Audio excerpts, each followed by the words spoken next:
Hey guys, this is On Productions, aka in the 4673, and I'm back in Skights Part 8. 8. Quite an interesting number, isn't it? 8 is my lucky number, by the way. I will never stop. Anyways, the waters met my face with loud splashes. I jumped in. That's right, we jumped into a river. We're going to die. I'm gonna do it all over again. Yay. Only after I'd disappeared had the soldiers finally arrived. Where's she? She jumped into the river. The soldiers stood flabbergasted on the ledge, unsure of their next action. The fool! Doesn't she know it leads to the... Silence protruded through the atmosphere. Nobody spoke. She's a goner. Let's go. But we have a fucking magic spoon! We're gonna survive. You can't bother me. My arms flayed in desperate attempts to keep me above water, but I knew it was hopeless. Barely able to see, I was dragged across the waters like a ragdoll just waiting to be engulfed by the river. Unaware of the rising currents, I flayed as the river steep. The rapid waters dragged my body at an accelerating rate much faster than before. It hadn't occurred to me yet that the rising speed suggested an unforeseeable catastrophe that had yet to come. The water entered my lungs. I was drowning now, and soon my arms and legs would lose their strength. My life would be over. On a whim, I turned around, peering towards the final destination of this fatal ride. Horror rushed through me as I saw what I awaited. A waterfall! No!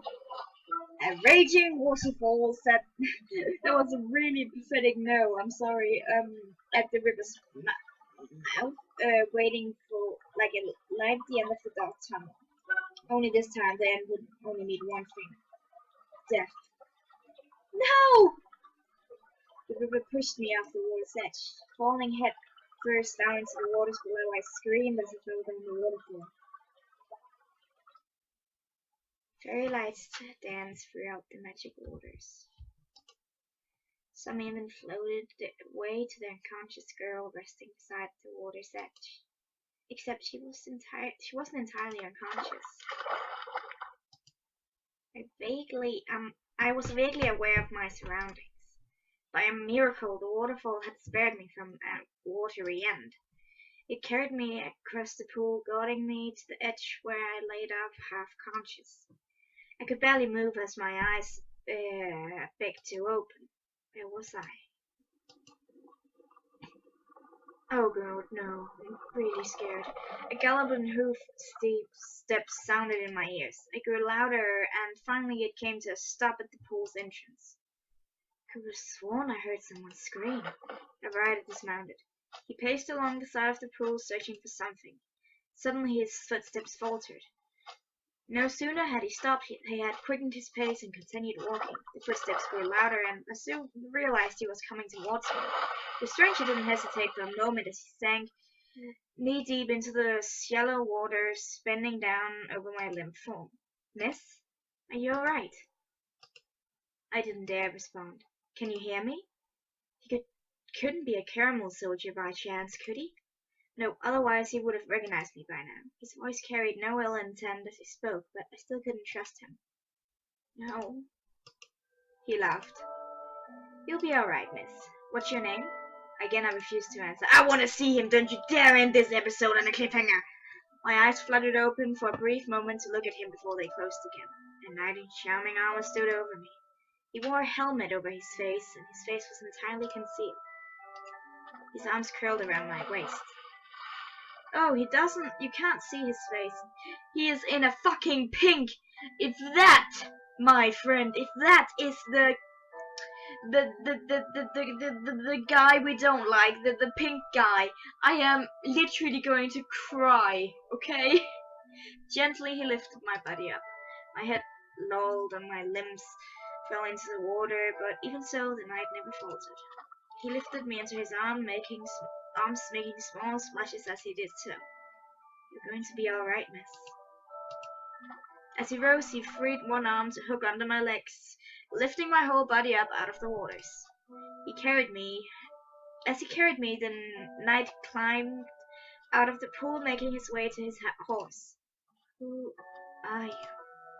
I asked just before I fainted. No! It's Colin!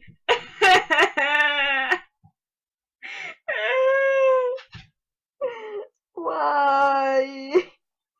I don't want him! Go away! The soothing white light expanded throughout the emitting calm ambient. I breathed in the refreshing air as if I were on a cloud. Could I have possibly died and gone to heaven?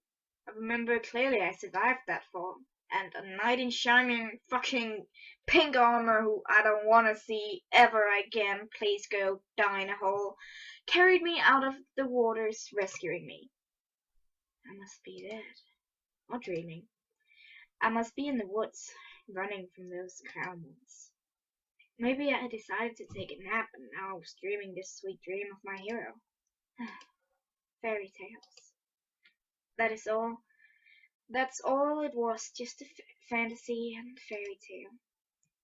Even the most wonderful dreams must come to an end, and reality would, in that devil, I know what that word is, but I cannot pronounce it, come crawling back like something weak. My eyes fluttered open. Where? The scene was far from my imagination. It's fucking pink everywhere. Instead, of a messy wet stone, my head was resting on a feather-soft pillow. A comfy blanket of cotton pink tucked me in as the rest of my body had half strewn across a soft pink mattress. The door creaked open. Can you change this? Can you get another guy, please? And just dump Colin? Please? I'm gonna try that if this doesn't work out. I will never, ever go for this guy.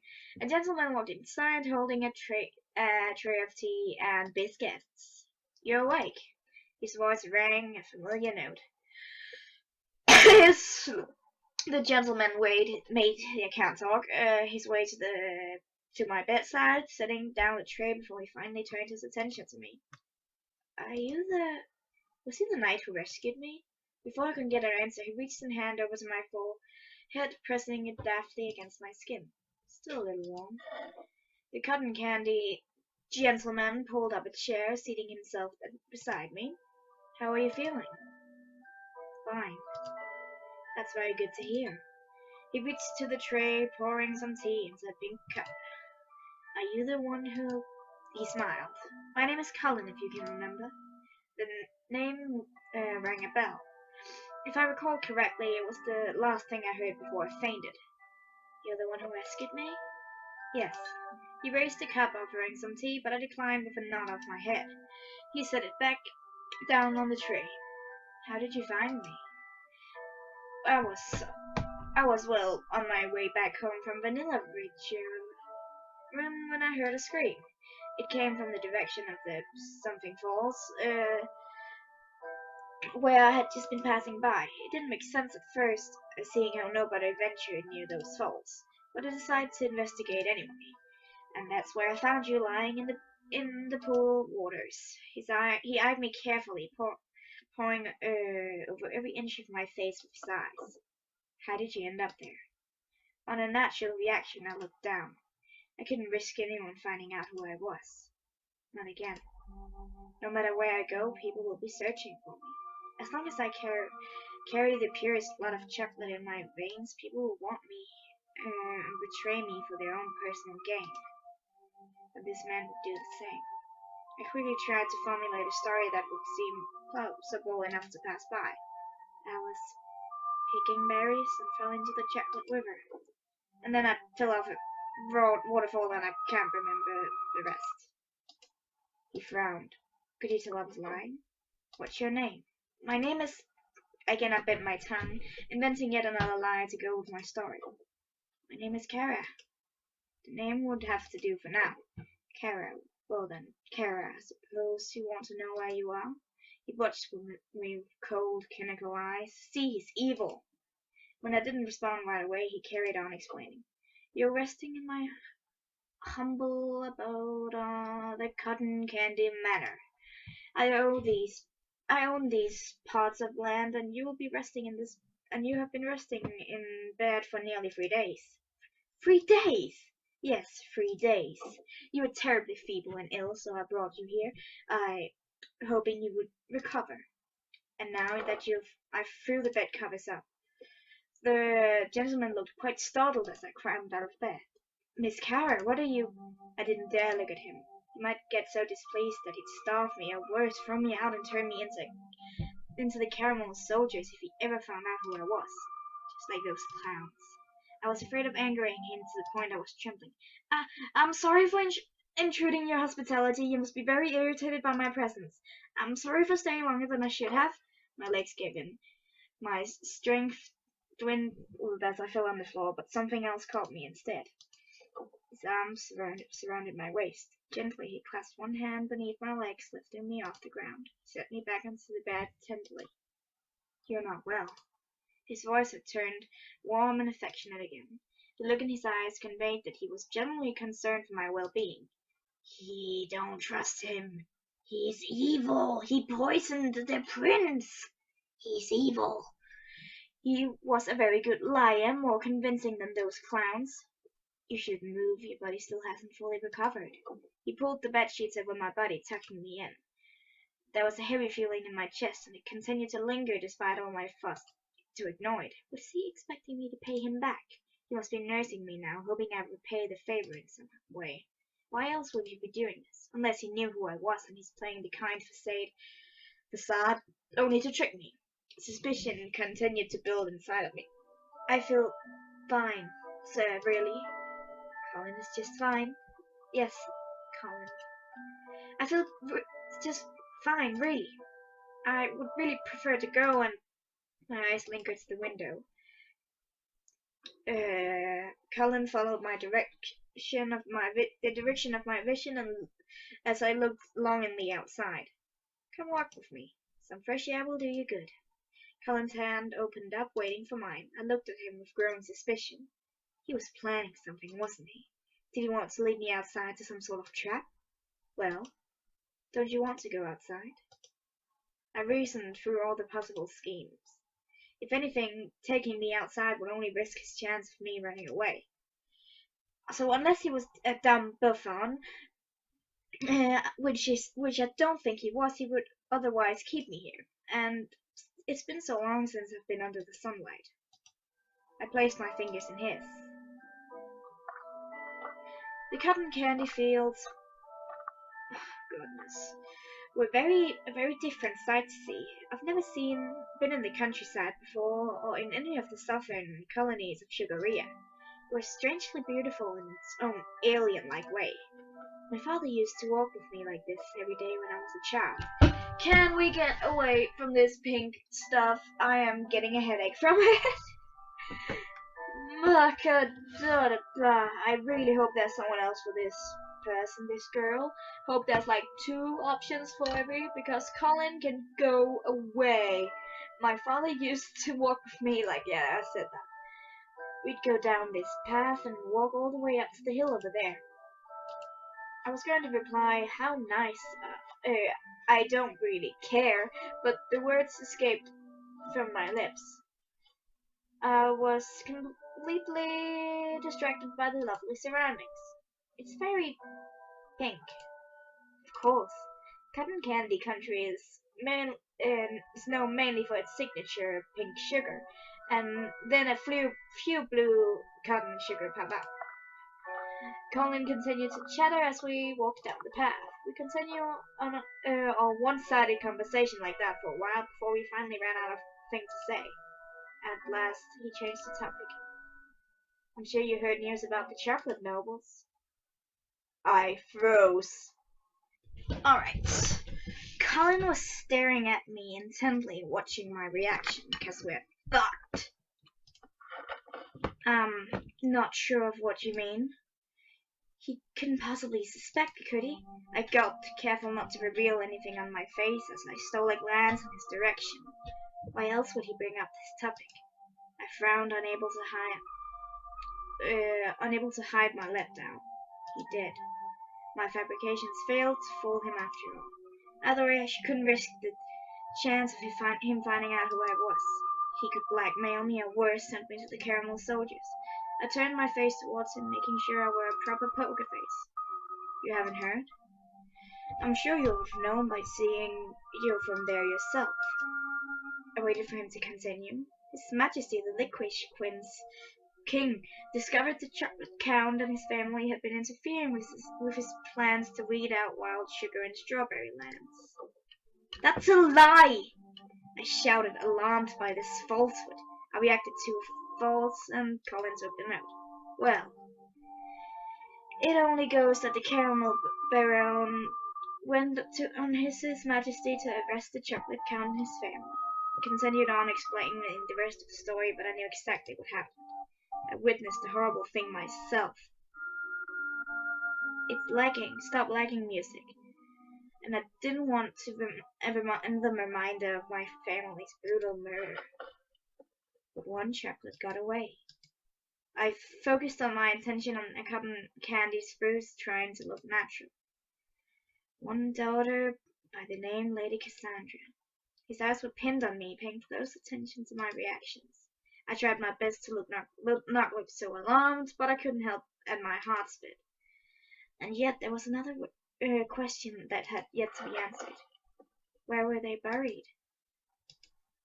Colin's lips pursed, refusing to answer. Tell me. Colin looked down hesitantly before he spoke. Their bodies was dumped off Cocoa Mountains. Few locals saw their remains had been eaten by wolves. My legs gave away. Look! Colin caught me just in time before I fell. That was a very gentle way to say it. Good job, fucking ladies, man. Oh yeah, they were eaten by wolves. Ha ha. No. I felt faint. It's all too horrifying and shocking. Colin's face pained with guilt. I shouldn't have told you. I was too shocked to even hide it anymore. Colin probably saw right through me. How could I have done that to my family? Father, mother, and even Charles. I didn't even have the decency to give them a proper burial. They were the only family I had. Now I had nobody. Nobody in the world to... Let's get you up. I don't want you, Colin. Get the fuck away. Promise you people, I will not let fucking Colin date this girl. I'm gonna find a way. No matter what, I'm gonna find a way so that it's not Colin and not Lysander. Just please, yes, that's gonna happen. He claps his arms under my body, picking me up in one fell swoop. What? You're not well. Colin carried me in his arms. I tried to push him away, but it was in vain. Why was he doing this? What was he trying to trick me into? My mind was so frustrated, I could hardly think straight. Colin, it's fine, I can walk on my own. You need rest. Walking will only make it worse. Here, I'll carry you back. We turned around. Colin held me close to his chest as we headed back together. It had gotten darker now. Our walk back took longer than expected. Moonlight shone through the bedroom window as we entered. There. He set me down in the bed again. Now, I'll be back. Get some sleep if you can. Colin made a swift turn of his feet, exiting through the bedroom door. It shut with a soft thud. You have to run now, girl. Distracting myself, I stared outside the window. You cannot trust this man! The cotton fields were basked in the moonlight, illuminated so brightly they looked like clouds instead of cotton. It was as if heaven was sat right outside my bedroom window. The door opened and Colin walked back in. You can't sleep? It's been literally 4 minutes. I haven't even tried yet. I shook my head. A warmth seeped into my face as Colin walked past. Instead of pulling up another chair, Colin strode to the window. Much like I did, he stared into the beautiful scenery. Cotton country is very beautiful at this time of night. Almost as beautiful as Vanilla Vincent's grand gardens. Do you know Vanilla Vincent? Colin turned back, lifting a brow. Of course. Who doesn't know of him? He played a very important role at the downfall of the Cherry dynasty. I wasn't given the opportunity of a proper education, so I don't know the history. Another complete lie? Would you like me to explain? I nodded. Why not? Maybe that'll finally convince him of my false identity. The Cherry Prince had in fact many, many sweeties. But the three in particular called the Princess Saya, chocolate, vanilla, and strawberry. The princess first chose chocolate. They married and for a long while were happy, but the princess was a fickle woman. She grew bored of her chocolate prince and soon sought a new lover, her vanilla sweetheart. He was a sickly fellow, so he died shortly after.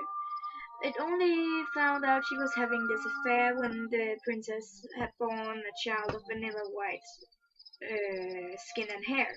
Mysteriously after that, the chocolate prince died an untimely death as well. It was said he fell ill. A sugary blah. I don't want history. I just wanna get away from Colin. I'm playing this chapter over, then I'm going to check if I can do anything to change what I am in right now, okay? Good. As Sugar Bear plunged into another economic despair, commoners began to starve and die first from the depths of the three great rivers. And so the princess married her last sweetheart, the strawberry. Then one day, I know the rest. Colin paused and looked at me. I thought, you said you didn't know. Everyone knows what happens next. The Licorice invaded the Cherry Kingdom and took captives of the princess's younger sister and the last youngest Cherry Princess, who was barely 12. The Crown Princess' children escaped to find refuge in the lands of Strawberry and were never seen again. A rumor started about whether or not the princess actually planted the last seed in Strawberry lands. And that's how the fairy tale legend was born. Yes, it was a tragic story. Though it had nearly been 1,000 years now, we still remember it to this day. No one denied the fact that the princess was to blame for the fall of the first family. He didn't speak. Colin continued to watch me as I contemplated the princess's foolish actions. Was I just the same? Was I the same as the foolish princess?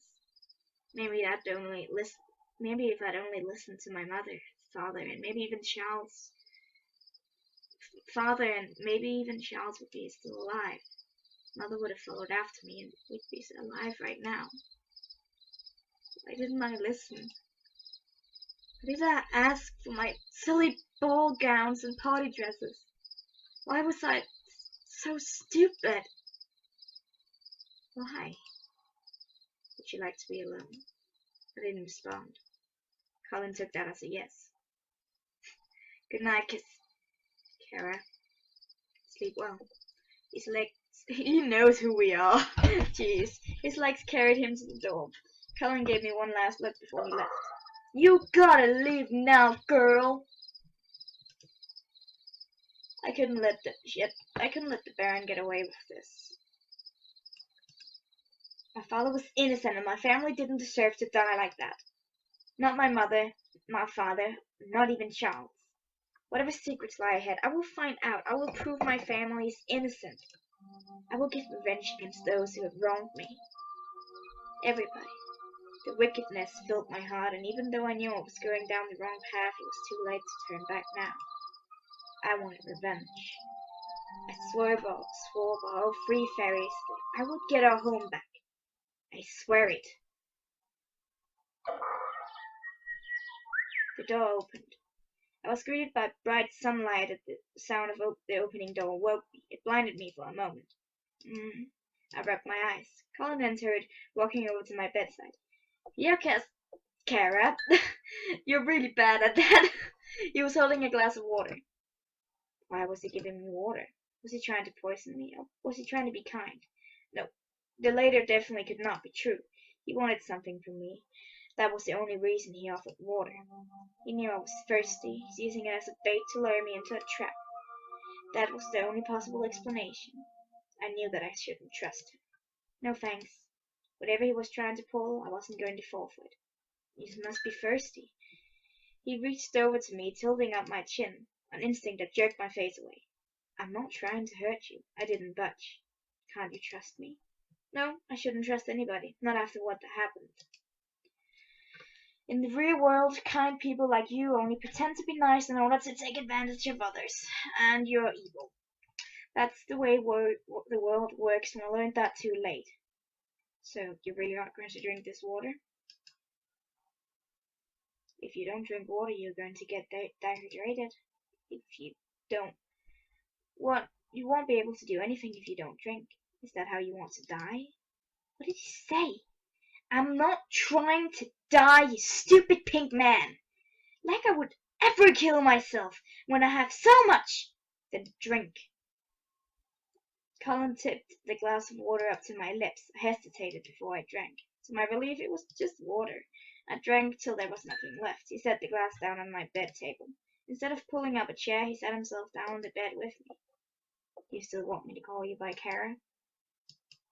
He knew. Colin probably already knew from the very beginning. Even so, I couldn't bring it upon myself to tell him. This could all be a facade he was fabricating in order to trick me into telling him my secret. All this kindness could be a lie. I would be a complete fool to tell him now. You don't have to be afraid. I'm not afraid of anything. Oh? Then maybe I should invite some caramel soldiers here to the Cotton Manor. See? He's a fucking ass! Can we please just kill him, maybe, or something? I'd like that. I really like that.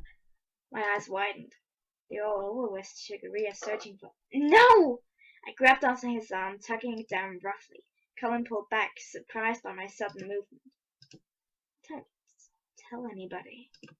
I was afraid to look at him. Please. Didn't even mind begging anymore.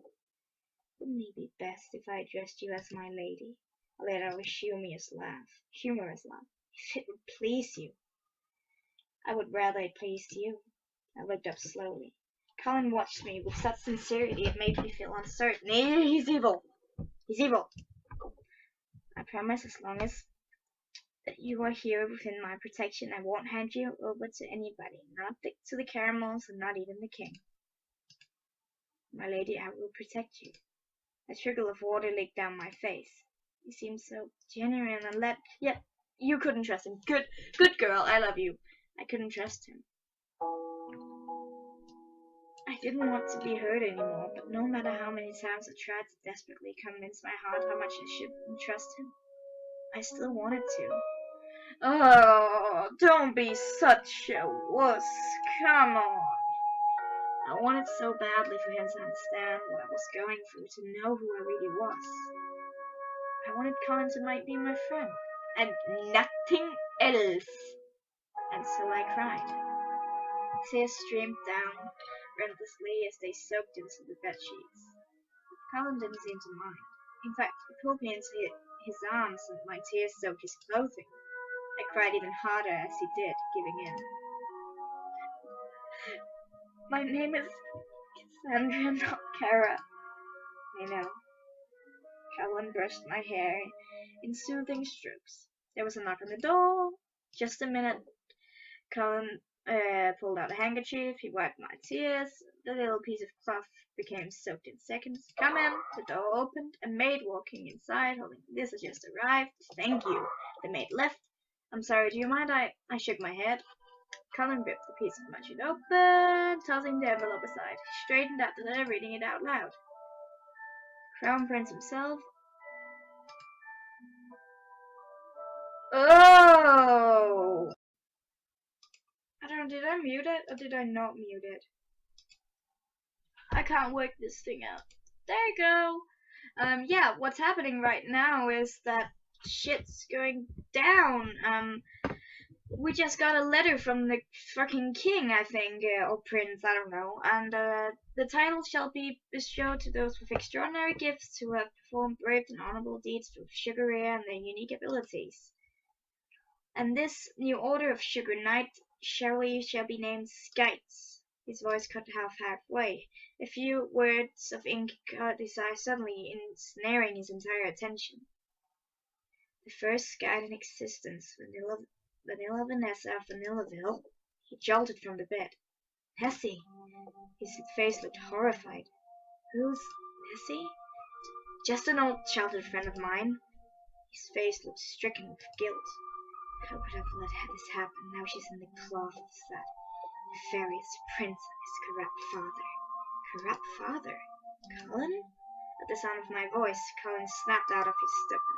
I'm sorry, my lady, He looked at me rather seriously. I must leave. What? I must rescue a dear friend of mine. She's in trouble. She? Was he leaving to find this girl? Don't go jealous on me now, please. Please. Take me with you. I don't want to be left alone here. I needed a friend, and Colin was the closest I had now. He knew of my plight. Who else could help me? Who else could help me avenge my family? You swore you'd protect me. I won't be safe unless you're with me at all times. My lady, it's too dangerous. If you venture out now, think of how many caramel soldiers are out there looking for you. But I brought you here for a reason. This is the Southern Sugaria. No one will think to look for you here, especially not under my own roof. You will be safe. He grabbed my hand. Promise me you'll stay. It was hard to doubt the sincerity in his voice. And he had a good point. I was ruined. With no riches, and I wanted ransom for my head. There was nothing I could do. I nodded reluctantly, giving my consent. Colin smiled. I'll be back, my lady.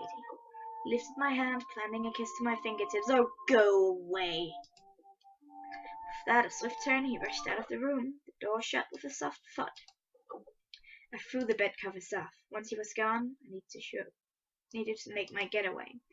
Something was off. I couldn't quite put my finger on it, but I couldn't afford another minute longer in this place. Climbing out of the window, I wondered what had conspired him to become so roused. Was he hiding a secret? And what he said about the nefarious prince and his father? Was he talking about the king? Curious, I looked down at the bed. The contents of the letter laid open on the bed sheets, ready to be read. I took it, crumpling up to a ball, and stuffed it into my pockets. But something told me I'd find out soon enough anyway. I'm still on path A. Interesting. This is pretty good because now we're leaving Colin, but I just don't want to be on Colin's path, okay? Colin can go blah, okay?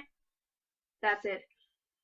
I will see you in the freaking next part. It's gonna be awesome when the chapter comes out. It's not out yet, so goodbye.